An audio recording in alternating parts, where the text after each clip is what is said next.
why it is important to get abuse survivors under a barbell. Hey everybody, it's Jason Blaha here. I thought I would chat with you guys and gals a little bit about this today, but a quick reminder, if you guys will please click like down below, it would be greatly appreciated. If you're not subscribed or following, please do so.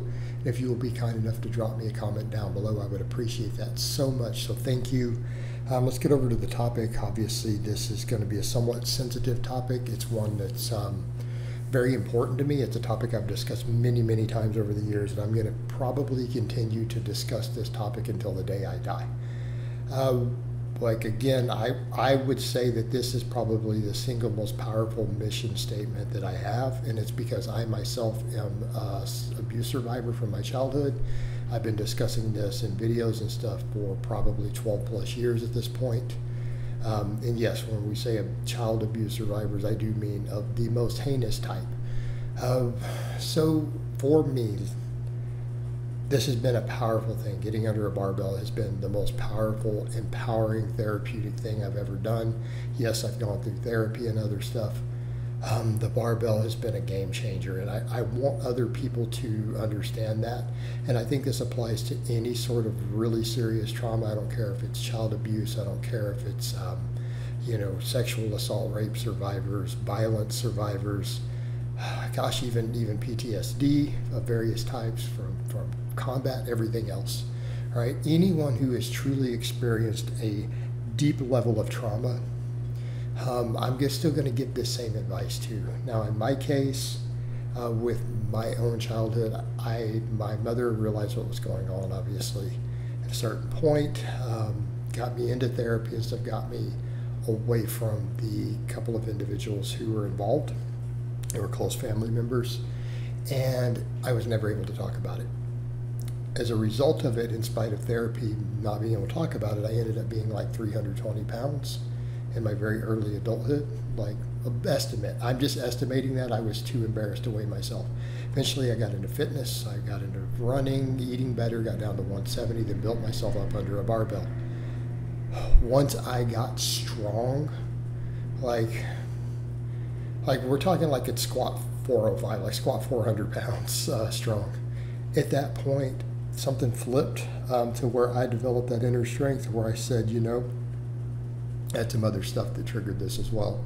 I need to talk about this. And so I did. I talked to some of my family about it, talked to my mom about it, other people, got in therapy so that I could testify. That was something I'm like, I have to do. I can't stay silent about this. But I was too scared and too weak to talk about it. The barbell gave me a strength to do that.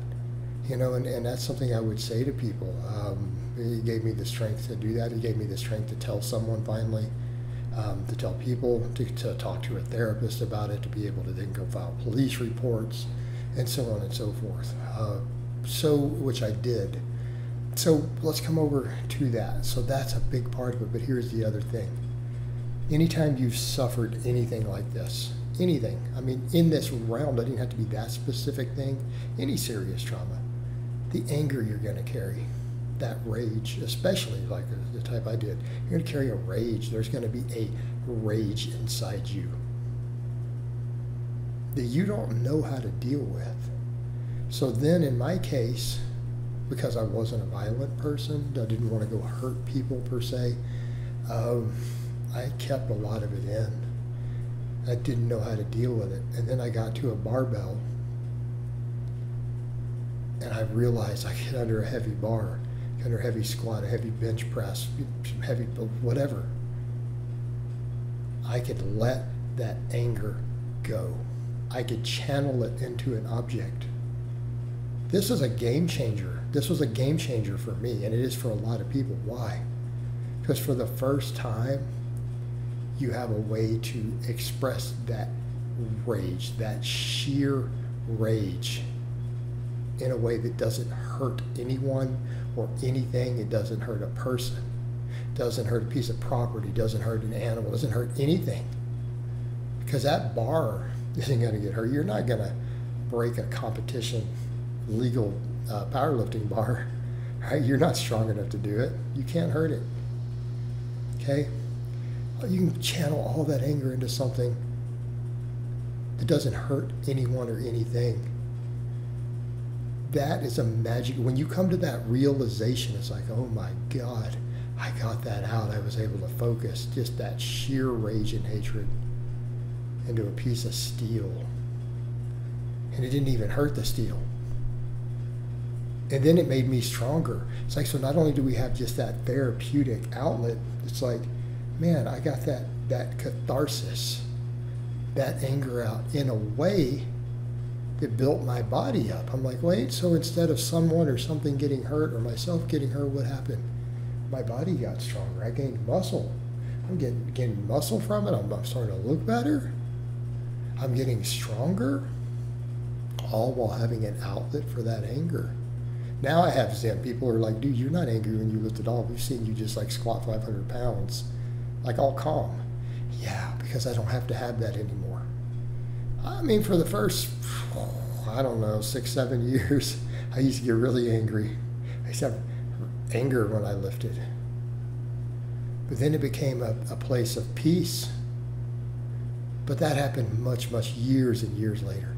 But the ability to get that anger out, but we do it in a way that is constructive, that if you're channeling it and then it turns into, instead of something negative, your body, you're improving your body, it improves your confidence. Because now you look better, you're stronger, you're fitter.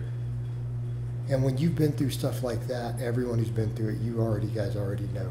You've been dehumanized. You have basically usually been subjected to things and any sort of abuse, literally any type of abuse, any type. You've been abused at any serious level. You've been made to feel like you're subhuman.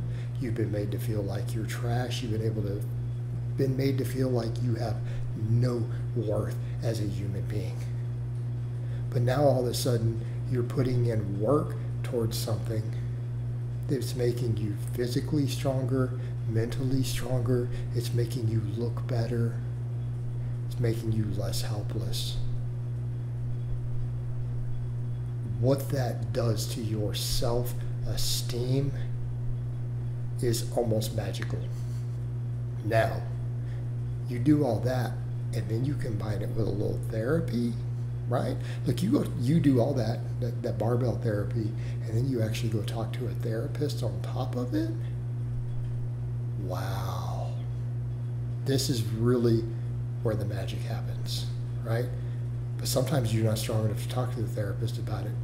That barbell makes you strong. That heavy ass weight will make you strong. And when you are physically strong from it, you become mentally strong. And then it becomes a whole lot easier to talk about it. The people who need to know, to your therapist, to everybody. It's magical.